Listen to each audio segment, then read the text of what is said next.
स्वागत है आपका बायोलॉजी की ऑनलाइन क्लासों में। पिछले चैप्टर में हमने पादपों के जो जननांग है, नर जननांग पुंकेसर और मादा जननांग अंडक, उनकी संरचना के बारे में अध्ययन किया था। हमने ये देखा था कि जो नर जननांग होता है पादपों का, पुंकेसर, और मादा जननांग होता है अंडक, स्त्री केसर।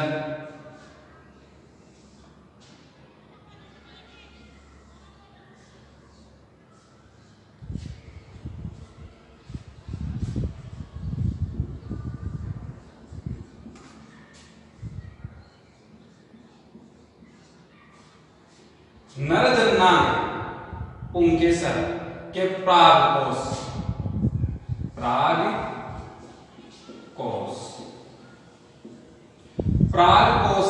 में जो लघु बीजाणु ध्वनियां होती हैं उनमें बनते हैं परागकण।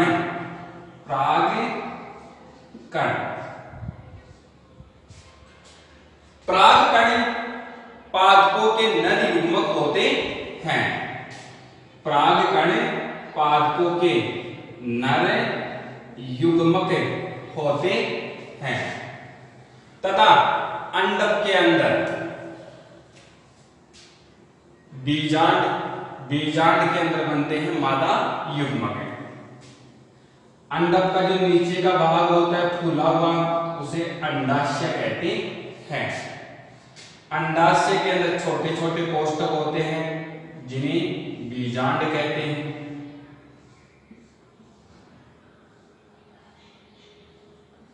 बीजांड में मादा युग्मक का निर्माण होता है। बीजांड में मादा युग्मक का निर्माण होता है।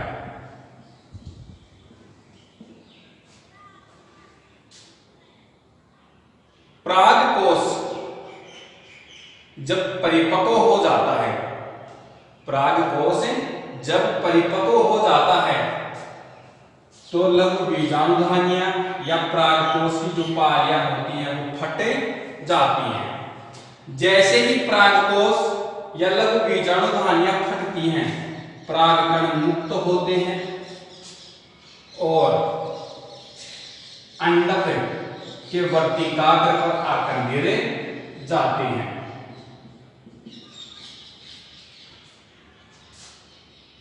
परागकण परागकोश से निकलकर वर्तिकाग्र पर पहुंचते हैं, उसी क्रिया को परागण कहते हैं। जब परागकण वर्तिकाग्र पर पहुंचते हैं तो परागकण नर युग्मक की प्रथम अवस्था होती है। परागकणों में नर युग्मक बनते हैं। अब वो नर युग्मक बीजांड के अंदर मादा युग्मक तक पहुंच जाते हैं। पहुंचने के बाद में नर युग्मक व मादा युग्मक का संलयन हो जाता है। उस क्रिया को निषेचन कहते हैं। उस क्रिया को निषेचन कहते हैं। निषेचन होने के बाद में बीजांड के अंदर भ्रूण कोश बनता है जो भ्रूण को पोषण देता है। भ्रूण कोश के अंदर भ्रूण विकसित होता है, भ्रूण का परिवर्धन होता है। आज इस चैप्टर के द्वारा हम इन्हीं क्रियाओं के बारे में पढ़ेंगे। परागण कैसे होता है, निषेचन कैसे होता है, भ्रूण कोश और भ्रूण का परिवर्तन, उनका विकास कैसे होता है। सबसे पहले देखेंगे हम परागण। परागण होता कैसे है, किन किन विधियों के द्वारा होता है।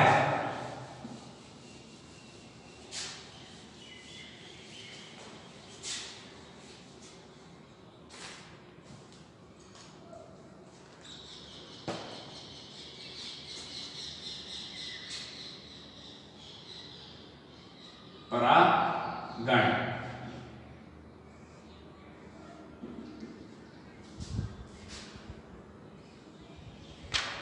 परागकोश जब परिपक्व हो जाता है तो ये फट जाता है। फटने के बाद में जो परागकण होते हैं, परागकण, ये स्त्री केसर की वर्तिकाग्र पर पहुंच जाते हैं। इसी क्रिया को वर्तिकाग्र अंडक।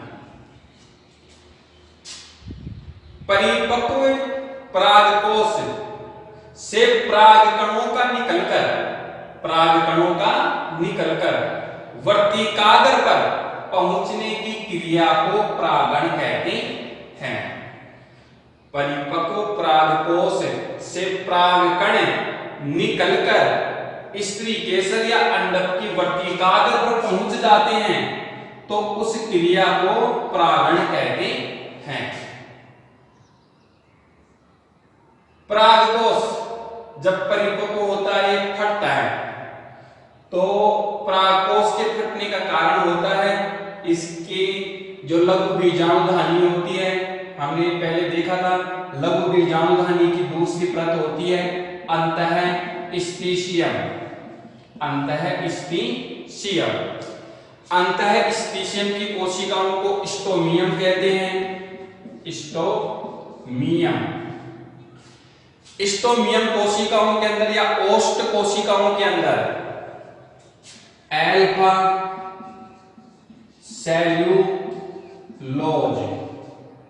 सेल्यूलोज का जमाव हो जाता है। अल्फा सेल्यूलोज आर्द्रताग्राही होता है। अल्फा सेल्यूलोज आर्द्रताग्राही होता है, जिसके कारण परागकोश या लघु बीजाणुधानी फट जाती है और परागकण मुक्त हो जाते हैं।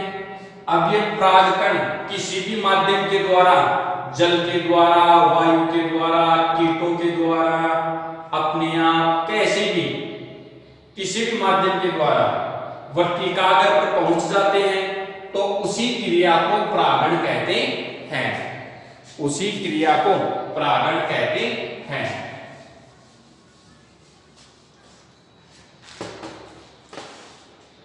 परिपक्व परागकोश जब फट जाता है तो परागकण निकलते हैं और परागकण स्त्री केसर की वर्तिकाग्र पर पहुंच जाते हैं। उसी क्रिया को परागण कहते हैं। परागण मुख्य रूप से दो प्रकार का होता है। परागण मुख्य रूप से दो प्रकार का होता है।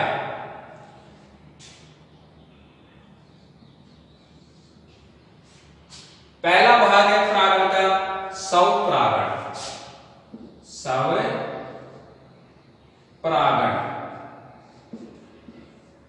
दूसरा भाग है परपरागण।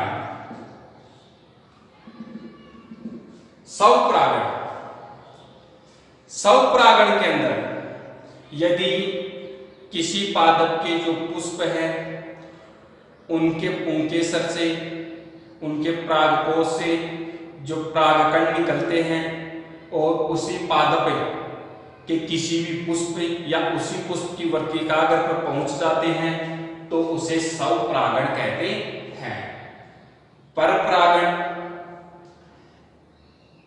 किसी पादप के जो पुष्प हैं उनसे परागकण निकलते हैं और उसी जाति का जो दूसरा पादप होता है, दूसरी जगह कोई दूसरा पादप होता है तो उसकी वर्तिकाग्र पर जाकर पहुंचते हैं तो उसे परपरागण कहते हैं।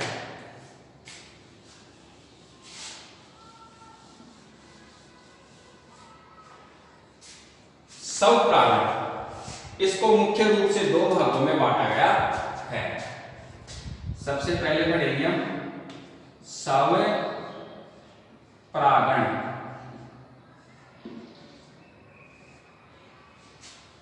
यदि किसी पुष्प के परागकण निकलकर उसी पुष्प या उसी पादप के दूसरे पुष्प की वर्तिकाग्र पर पहुंचते हैं तो उसे स्वपरागण कहते हैं। स्वपरागण दो प्रकार का होता है। स्वपरागण दो प्रकार का होता है। पहला भाग है इसका स्वक युग्मन,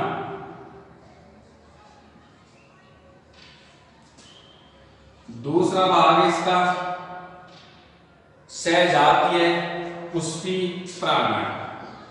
सहजातीय पुष्पी परागण। हमारे पास ये कोई पादप है,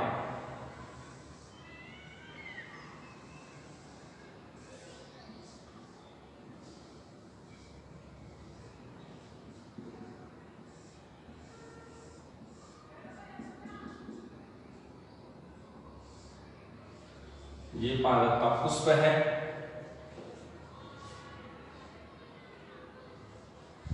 ये उसका दूसरा पुष्प है।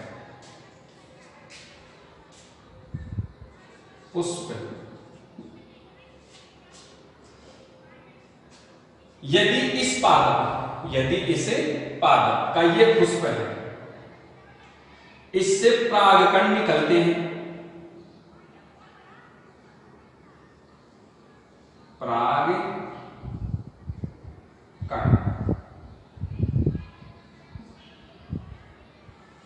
और इसी पुष्प पर आकर गिर जाते हैं, इसी पुष्प की वर्तिकाग्र पर परागकण गिरे जाते हैं। इस पुष्प से परागकण निकले और इसी पुष्प की वर्तिकाग्र पर परागकण गिर जाते हैं तो इसे स्वक युग्मन कहते हैं। तो इसे स्वक युग्मन कहते हैं। इस पुष्प के परागकण निकले और मान लो इसी पादप के दूसरे पुष्प की वर्तिकाग्र पर जाकर गिरते हैं परागकण, तो इसे सहजातीय पुष्पी परागण कहते हैं। और यह है स्वक युग्मन। यदि किसी पौधे के पुष्प से परागकण निकलते हैं और उसी पुष्प पर गिर जाते हैं तो उसे स्वक युग्मन कहते हैं। यदि किसी पौधे के पुष्प से परागकण निकलते हैं और उसी पौधे के दूसरे पुष्प की वर्तिकाग्र पर गिरते हैं तो उसे सहजातीय परागण कहते हैं। तो इस प्रकार से स्वपरागण दो प्रकार का हो गया। स्वक युग्मन यदि किसी पौधे के पुष्प से परागकण निकलते हैं और उसी पुष्प की वर्तिकाग्र पर गिर जाते हैं तो उसे स्वक युग्मन कहते हैं। यदि किसी पौधे के पुष्प से परागकण निकलते हैं और उसी पौधे के दूसरे पुष्प की वर्तिकाग्र पर पहुंचते हैं तो उसे सहजातीय परागण कहते हैं। दूसरा भाग है परपरागण।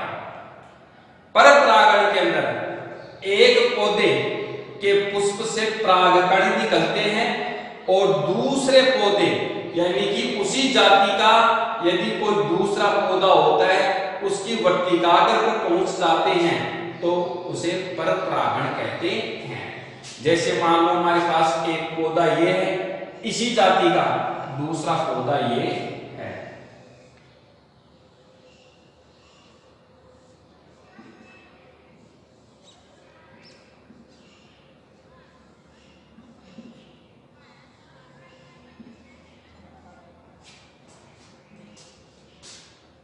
दोनों एक ही जाति के पौधे हैं लेकिन अलग अलग हैं, अलग अलग कुछ दूरी के ऊपर उगे हुए हैं। समझ लेते हैं। इस पौधे के पुष्प से परागकण निकलते हैं और उसी जाति का जो दूसरा पौधा है परागकण उसी जाति का दूसरा पौधा होता है उसके ऊपर जाकर गिरते हैं तो इसे पर परागण कहते हैं। परागण पराग कणों का वर्तिकाग्र पर पहुंचे, पराग कण पुष्प से निकलते हैं और पुष्प की वर्तिकाग्र पर पहुंच जाते हैं, उसे परागण कहते हैं। परागण दो प्रकार का, स्वपरागण। यदि किसी पौधे के पुष्प से परागकण निकलते हैं और वो परागकण उसी पुष्प या उसी पौधे के दूसरे पुष्प की वर्तिकाग्र पर पहुंचते हैं परागकण, तो उसे स्वपरागण कहते हैं। यदि जिस पुष्प से परागकण निकलते हैं और उसी पुष्प की वर्तिकाग्र पर पहुंचते हैं तो उसे स्वयुग्मन कहते हैं। यदि किसी पौधे के किसी पुष्प से परागकण निकलते हैं और दूसरे पुष्प पर जाकर गिरते हैं तो उसे सहजातीय परागण कहते हैं। तो इस प्रकार से स्वपरागण दो प्रकार का हो गया। परपरागण में यदि किसी पुष्प से परागकण निकलते हैं, जैसे इस पुष्प से परागकण निकल रहे हैं और वो परागकण उसी जाति का जो पौधा होता है, उसी जाति का जो पौधा होता है तो उसके पुष्प की वर्तिकाग्र पर जाकर मिलते हैं तो उसे परपरागण कहते हैं। सबसे पहले देखेंगे हम स्वपरागण के लिए क्या क्या आवश्यक शर्तें होनी चाहिए, स्वपरागण के लिए क्या क्या अनुकूलन होने चाहिए। यानी कि जैसे कोई भी क्रिया होती है तो उसके लिए कोई एक अनुकूलित माध्यम होता है या उसके लिए कोई एक विशेष अनुकूलन होता है जिसी के अंदर वो क्रिया होती है। तो सबसे पहले देखेंगे कि पौधों के अंदर क्या क्या अनुकूलन होने चाहिए, क्या क्या आवश्यक बातें हैं या शर्तें हैं जो कि स्वपरागण को संपन्न करती हैं। स्वपरागण दो प्रकार का,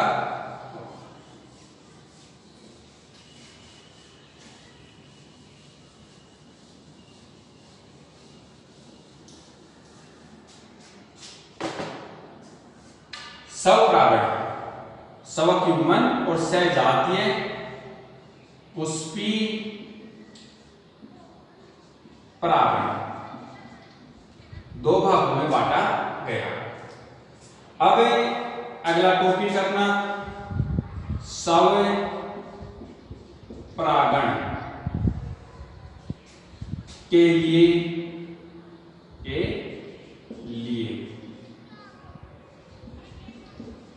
आवश्यक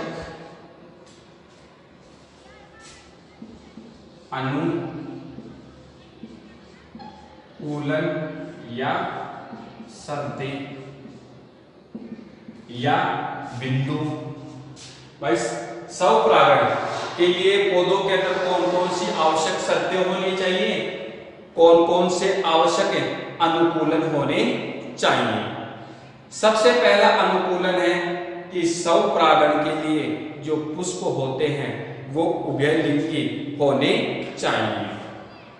सबसे पहला अनुकूलन है उभयलिंगी।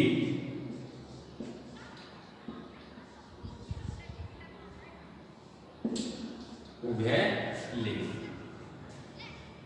स्वपरागण उन्हीं पुष्पों के अंदर होगा जो कि उभयलिंगी होते हैं। उभयलिंगी या द्विलिंगी। उभयलिंगी का मतलब है कि ऐसे पुष्प जिनके अंदर स्त्री केसर जो मादा जन्नांग होता है, पुंकेसर जो नर जन्नांग होता है, दोनों एक में ही पाए जाएं। पुंकेसर और स्त्री केसर। यदि जिन पुष्पों के अंदर नर जन्नांग पुंकेसर और मादा जन्नांग स्त्री केसर ये दोनों पाए जाते हैं तो उनमें स्वपरागण के लिए बहुत अधिक संभावना बढ़ जाती है। स्वपरागण की उनके अंदर बहुत अधिक संभावना बढ़ जाती है। जैसे कि मटर। ये एक उभयलिंगी पौधा है जिसके अंदर स्वयुग्मन की क्रिया होती है। दूसरा है इसके अंदर समकाल पक्वता। दूसरा अनुकूलन है समकाल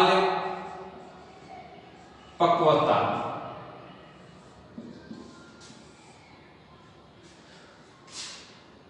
स्वपरागण के लिए नर जननांग पुंकेसर और मादा जननांग स्त्रीकेसर, दोनों का जो विकास है, दोनों का जो परिपक्वन है वो एक साथ होना चाहिए।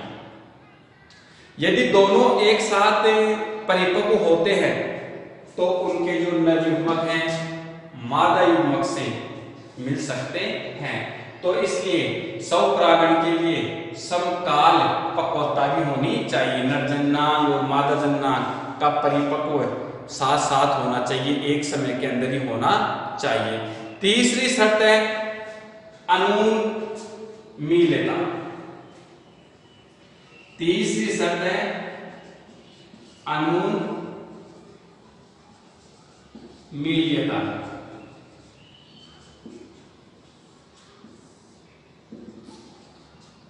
अनुमीलिता के अंदर कुछ पुष्प ऐसे होते हैं जो बंद ही रहते हैं। कुछ पुष्प ऐसे रहते हैं जो बंद ही रहते हैं। तो उस विशेषता को, पुष्पों की उस विशेषता को अनुमीलिता कहते हैं।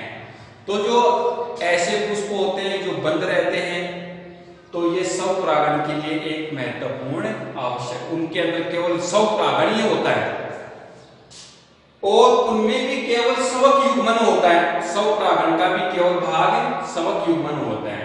जैसे कि हमारे पास ये पुष्प है जो केवल बंद ही रहेगा, तो इसके परागकण निकलकर इसी की वर्तिकाग्र पर गिरेंगे, क्योंकि ये बंद है। इसके परागकण निकलकर दूसरे पुष्प या उत्पादक का कोई दूसरा पुष्प उस पर तो जा नहीं सकते, तो वो उसी की वर्तिकाग्र पर गिरेंगे। तो कहने का मतलब उनके अंदर केवल स्वक युग्मन ही होगा।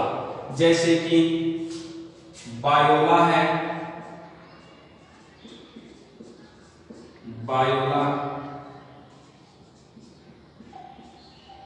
ओग्जे लिस है, कोमे लीना है आदि। स्वपरागण यदि किसी पुष्प के परागकण निकलकर उसी पुष्प या उसी पौधे के दूसरे पुष्प की वर्तिकाग्र पर पहुंचते हैं तो उसे स्वपरागण कहते हैं। स्वपरागण मुख्य रूप से दो प्रकार का होता है, स्वक युग्मन। स्वक युग्मन में जैसे पुष्प है तो इस पुष्प के परागकण निकले और इसी पुष्प की वर्तिकाग्र पर गिर गए तो वो स्वक युग्मन कहलाएगा। सहजातीय पुष्प परागण, जैसे कि हमारे पास ये पादप है, इसका एक पुष्प ये है, दूसरा पुष्प ये है, तो इस पौधे के इस पुष्प से परागकण निकले और इसी पौधे के दूसरे पुष्प की वर्तिकाग्र पर परागकण पहुंच गए तो उसको सहजातीय पुष्पी परागण कहते हैं। वैसे जो सहजातीय पुष्पी परागण होता है आनुवांशिक रूप से तो स्वपरागण होता है, आनुवांशिक रूप से स्वपरागण होता है, लेकिन जब हम इसको पारिस्थितिकी दृष्टि से या कार्य की दृष्टि से देखते हैं सहजातीय पुष्पी परागण को, तो वो एक परपरागण की तरह उसकी क्रिया लगती है, लेकिन होता ये स्वपरागण है। स्वपरागण के लिए आवश्यक जो अनुकूलन है, शर्तें हैं, सबसे पहली है उभयलिंगी, यानी कि जो पौधे हैं, पुष्प है, वो उभयलिंगी होने चाहिए। स्त्री जो जननांग होता है स्त्रीकेसर है और पुंकेसर है, वो एक ही पुष्प के अंदर होनी चाहिए। समकाल पक्वता, पुंकेसर और स्त्रीकेसर एक ही समय के अंदर परिपक्व होनी चाहिए। अनुमीलिता, कुछ पुष्प ऐसे होते हैं जो परिपक्व हो जाते हैं लेकिन खिलते नहीं हैं, उनके अंदर केवल समक युग्मन ही होता है, जैसे कि बायोला है, ऑक्सिलिस है, कोमेलिना है आदि पौधे। परागण का दूसरा भाग है स्वपरागण के बाद में परपरागण।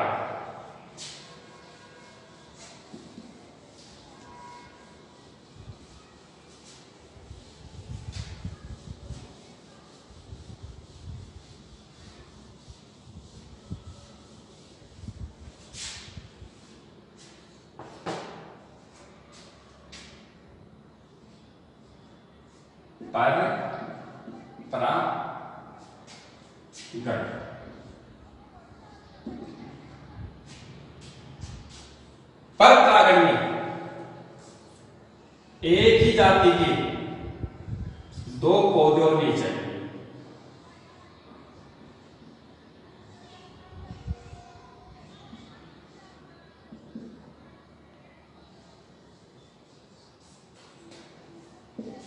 पुष्प और इसी जाति का ये दूसरा पौधा है।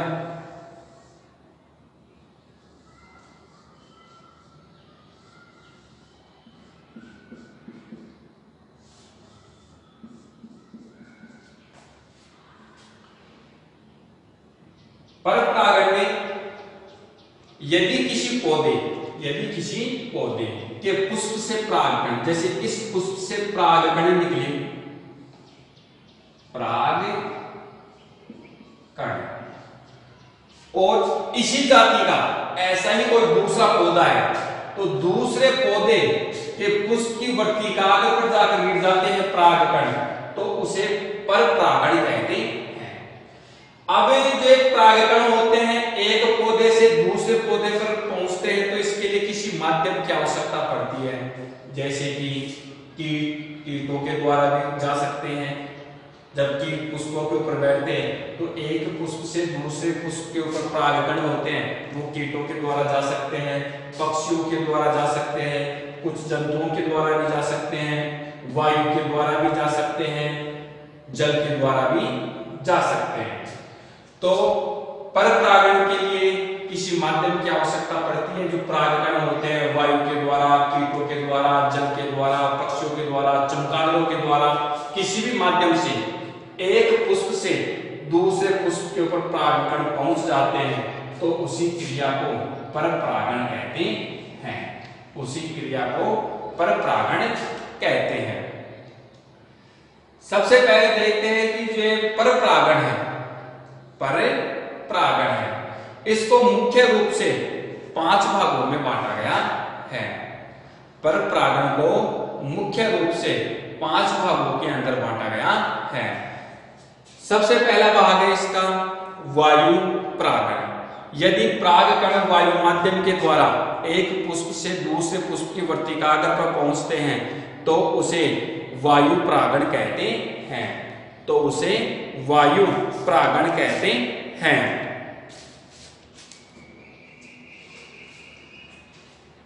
परपरागण को मुख्य रूप से 5 भागों में बांटा गया है। पहला भाग है इसका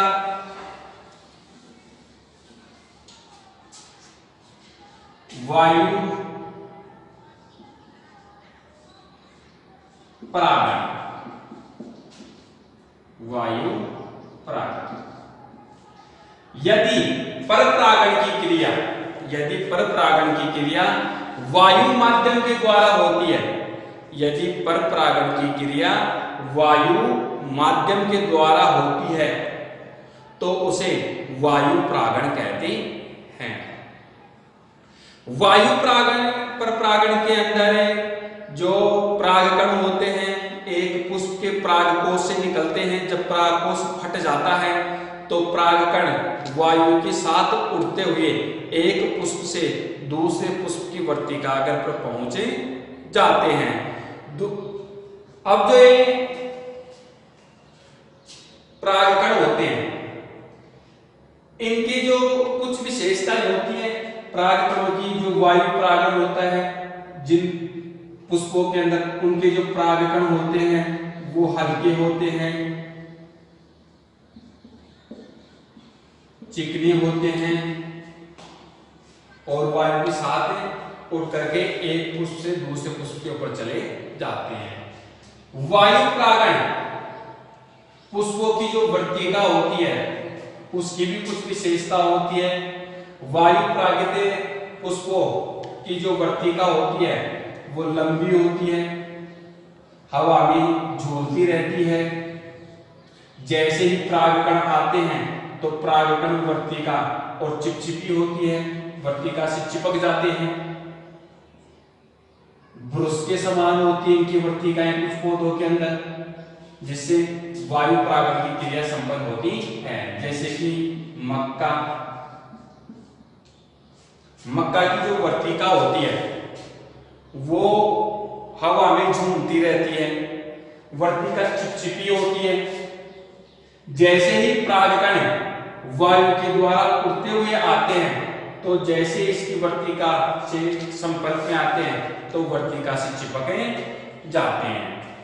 यदि वायु माध्यम के द्वारा परपरागण की क्रिया होती है, अर्थात एक पुष्प के जो परागकण दूसरे पौधे के पुष्प की वर्तिकाग्र पर वायु माध्यम के द्वारा पहुंचते हैं तो उसे वायु परागण कहते हैं, जैसे कि मक्का। अब जैसे कि ये जो वायु परागित पुष्प होते हैं इनके परागकणों की कुछ विशेषता होती है। ये हल्के होते हैं और उसके साथ साथ ये छोटे भी होते हैं, चिकने भी होते हैं, शुष्क भी होते हैं। और इनकी जो वर्तिका होती है वो लंबी होती है, चिपचिपी होती है, जैसे कि मक्का में। दूसरा भाग है इसका जल परागण।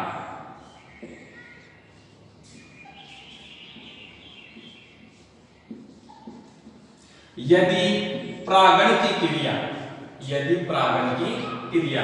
जल माध्यम के द्वारा होती है, यदि परागण की क्रिया जल माध्यम के द्वारा होती है तो उसे जल परागण कहते हैं।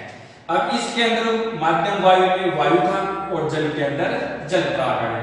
लेकिन अपवाद स्वरूप कुछ पौधे ऐसे होते हैं जो जलीय हैं लेकिन उनमें जल के द्वारा परागण नहीं होता है। वो पौधे हैं जलीय लेकिन उनके अंदर जल के द्वारा परागण नहीं होता है। उनके अंदर जो परागण की क्रिया होती है या तो कीटों के द्वारा होती है या वायु के द्वारा होती है। उनको जैसे कि निम्फिया है, कोजी, मेटाजोन है, मीडियोफिलम है, इन पौधों के अंदर जल परागण की क्रिया नहीं होती है। अब ये जल परागण है, जल परागण है, इसको दो भागों में बांटा गया है। पहला भाग है जल परागण का अधोजल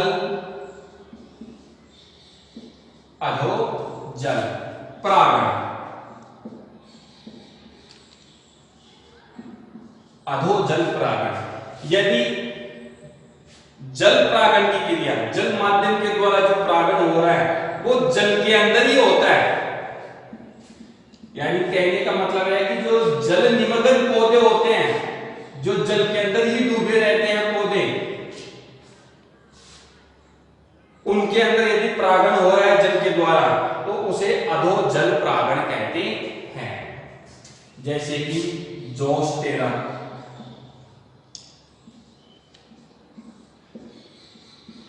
सेरिटोफिलम,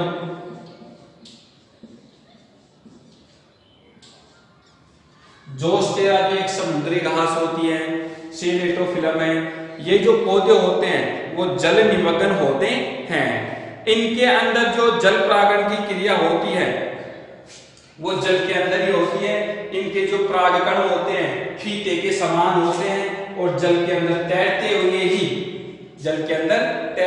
ही किसी भी पौधे के पुष्प से परागकण निकलते हैं और जल के अंदर डूबे हुए उसी जाति का कोई दूसरा पौधा होता है तो उसकी वर्तिकाग्र तक पहुंचे जाते हैं, तो इसे अधो जल परागण कहते हैं। दूसरा है अधिजल परागण।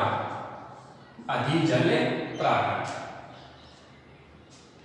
कुछ पौधे पौधे ऐसे होते हैं जल के अंदर जो उनके जो पुष्प होते हैं जल की सतह तक आ जाते हैं, और जल की सतह के ऊपर आने के बाद में जो परागकण होते हैं जल की सतह के ऊपर तैरते हुए, जल की सतह के ऊपर तैरते हुए एक पौधे से दूसरे पौधे की पुष्प की वर्तिकाग्र तक पहुंचे जाते हैं, तो उसे अधिजल कहते हैं। अधोजल परागण के अंदर तो जो पौधे होते हैं जल निमग्न होते हैं, जल के अंदर पूरी तरह से डूबे हुए होते हैं, तो इनके अंदर तो जल के अंदर ही परागण की क्रिया होती है। अधिजल परागण के अंदर जो पौधे होते हैं इनके जो पुष्प होते हैं वो जल की सतह पर आ जाते हैं, और जो परागकण होते हैं वो तैरते हुए पुष्प की वर्तिकाग्र पर पहुंचे जाते हैं, उसे अधिजल परागण कहते हैं। अब जो अधिजल परागण होता है ये जैसे कि वेगिस्नेरिया में, हाइड्रिला में आदि के अंदर होता है। परपरागण का पहला भाग वायु परागण, यदि परपरागण की क्रिया वायु माध्यम के द्वारा होती है तो उसे वायु परागण कहते हैं, जैसे कि मक्का। यदि परपरागण की दूसरा भाग है, यदि परपरागण की क्रिया जल माध्यम के द्वारा होती है तो उसको जल परागण कहते हैं। अब कुछ ऐसे जलीय पौधे होते हैं जिनके अंदर जल परागण की क्रिया नहीं होती है, उनको अपवाद माना गया, उनके अंदर वायु या कीटों के द्वारा परपरागण की क्रिया होती है, जैसे कि मीरियोफिलम,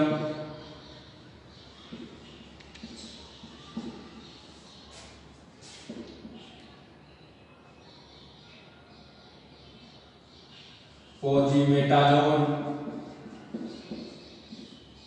आदि के अंदर। जल परागण दो प्रकार का, अधोजल और अधिजल।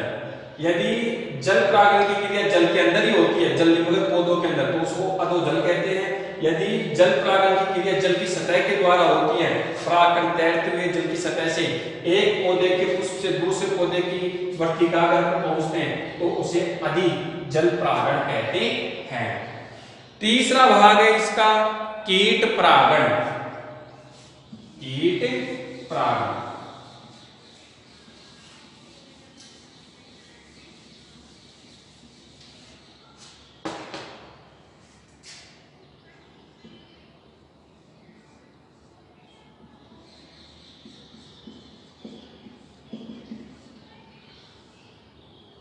यदि परपरागण की क्रिया, यदि परपरागण की क्रिया कीटों के द्वारा होती है, कीटों के द्वारा होती है तो उसे कीट परागण कहते हैं। अब जो कीटों के अंदर जैसे कि मधुमक्खियां है, ततैया है, भौरा है, भृंग है, बीटल है, वो सभी आ जाते हैं। अब इनके अंदर भी सबसे ज्यादा जो कीट परागण होता है वो मधुमक्खियों के द्वारा होता है, लगभग 80% मधुमक्खियों के द्वारा लगभग 80% होता है कीट परागण। अब कीटों के अंदर सभी प्रकार के कीट हो गए, मधुमक्खियां हो गई, मक्खियां हो गई, भृंग हो गए, बीटल हो गए, ततैया, भंवरा, सभी के द्वारा। लेकिन इनमें भी सबसे अधिक मधुमक्खियों के द्वारा कीट परागण की क्रिया होती है, लगभग 80%। अब जैसे ही कीट फूलों का जो रस होता है, मकरंद होता है, उसको लेने के लिए एक पुष्प से दूसरे पुष्प के ऊपर बैठते रहते हैं, तो परागकण उनके चिपक जाते हैं, उनके पंखों के चिपक जाते हैं, उनके पैरों के चिपक जाते हैं, और एक पुष्प से दूसरे पुष्प की वर्तिकाग्र पर पहुंचते रहते हैं, और उनके अंदर परागण की क्रिया संपन्न होती रहती है। अब जो कीट परागित पुष्प होते हैं वो चमकदार होते हैं, चमकदार होते हैं, सुगंध युक्त होते हैं, रंगीन होते हैं, इसलिए कीट होते हैं इन पुष्पों की ओर आकर्षित होते हैं, इसलिए कीट इन पुष्पों की ओर आकर्षित होते हैं। अब कीट परागित जो पुष्प होते हैं उनके जो परागकण होते हैं वो भी चिपचिपे होते हैं, हल्के होते हैं, जो कि उनके पंखों के चिपके जाते हैं। एक इस तरीके एक पुष्प से दूसरे पुष्प की वर्तिकाग्र पर पहुंचते रहते हैं। तो इस प्रकार से कीटों के द्वारा भी परपरागण की क्रिया होती है। जैसे कि सालविया के अंदर, सालविया का जो पुष्प होता है उसकी आकृति, उसके जो दलपुंज है वो इसी प्रकार से होते हैं कि वो कीटों को अपनी ओर आकर्षित करते हैं। अगला है पक्षी परागण। पक्षी परागण,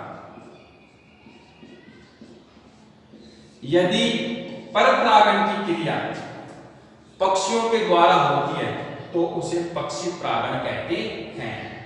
अब पक्षी परागित जो पुष्प होते हैं वो भी रंगीन होते हैं, सुगंध युक्त होते हैं, चमकदार होते हैं, मकरंद युक्त होते हैं, इसलिए पक्षी एक पुष्प से दूसरे पुष्प की ओर आकर्षित होते हैं।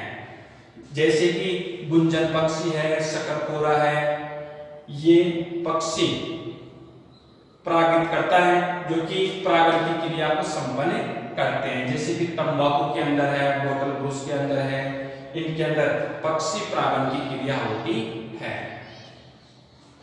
पांचवा भाग है चमगादड़ परागण। कुछ पुष्प ऐसे होते हैं जो रात में ही खिलते हैं, कुछ पुष्प ऐसे होते हैं जो कि रात में ही खिलते हैं, और चमगादड़ होता है वो भी रात में ही अपने भोजन के लिए निकलता है। वो पुष्प चमकदार होते हैं, सुगंध युक्त होते हैं। चमगादड़ उन पुष्पों की ओर आकर्षित होता है और परागण की क्रिया को संपन्न करता है। जैसे कि सेमल है, रक्तमदार है, चंपा है, इनके अंदर चमगादड़ के द्वारा परागण की क्रिया होती है। तो परपरागण की क्रिया को 5 भागों में बांटा गया। वायु परागण वायु माध्यम के द्वारा, जल परागण जल माध्यम के द्वारा, कीट परागण कीटों के माध्यम के द्वारा, पक्षी परागण पक्षियों के द्वारा और चमगादड़ परागण चमगादड़ के द्वारा। लेकिन कुछ पौधे ऐसे भी हैं जिनके अलावा, जैसे कि गिलहरी है, वो सेमल के अंदर, गुलमोहर के अंदर परागण की क्रिया को करती है। जलीय पौधे जैसे कि सर्प वृक्ष है, सर्प वृक्ष है, आर्किड्स है, इनके अंदर जो जलीय घोंगे होते हैं उनके द्वारा परागण की क्रिया संपन्न होती